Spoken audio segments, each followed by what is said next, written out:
There are three key points we must consider when planning a sculpture, and these are understanding your subject, knowing how to measure proportions, and experimenting with drawing and sculpting. Now, this helps us have direction. We're self-directing ourselves, and in order to do so, we would want to ask ourselves some specific questions. One might be, what do I want to gain from this process, and what do I want to study? So, for instance, you might have the interest to better understand your sculpture from doing a life study, maybe a movement study, maybe the study of osteology, maybe studying craniology, or a study of muscles. This might also be a holistic study of the entire subject. Then asking ourselves, what outcomes do we want this experience to provide us? This might be, like I'd mentioned, a holistic understanding of the entire subject, or maybe you want to dial in and have a better understanding of craniology or muscle movement. This would allow us to pull the idea out of our minds and make it tangible. What do I mean by that? I mean, we want to draw the intended outcome in order to be successful in a sculpture. So the first step would be to draw this not from an artistic standpoint, but from a technical standpoint. We would want to draw the desired outcome with very simple lines so that we can create that idea into something tangible. And it is simply to show us how we are going to proceed in this process. But with that said, the better your drawing skills are, the easier it will be to formulate and understand your final piece of work, thus making your journey of sculpting easier and more enjoyable. Now, I personally do not claim to have outstanding skills. What I do have is a clear understanding of how to use the tools that are available for this process and the steps needed to produce a well-formed, anatomically correct sculpture, which anyone can learn.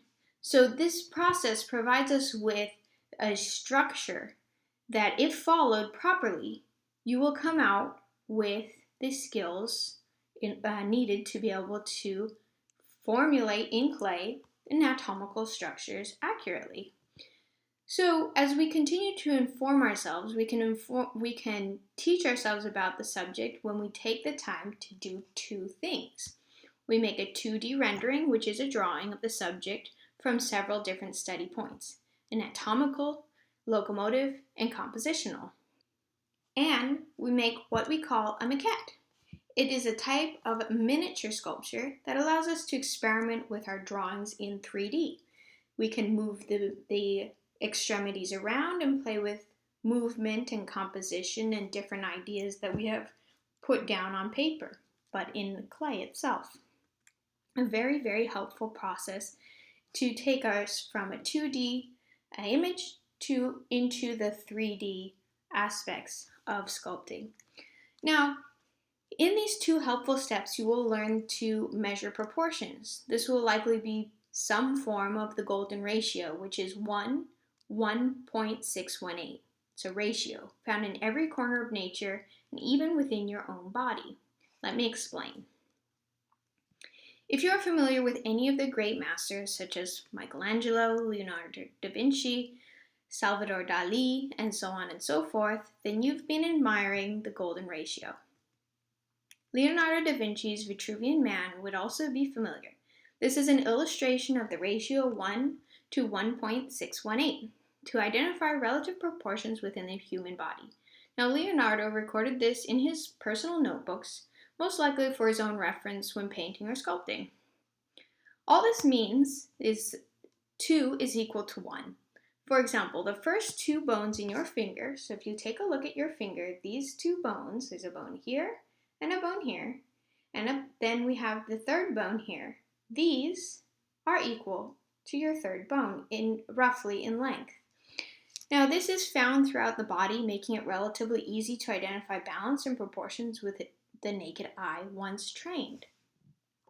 We find this 2:1 ratio in the animal skeleton, plants, seashells, the cosmos, and so on and so forth. And we utilize it to reproduce accurate models in art. It is also something that is of great benefit when we are assessing equine wellness and physical balance. So, why would we go to the effort of understanding this and practicing it?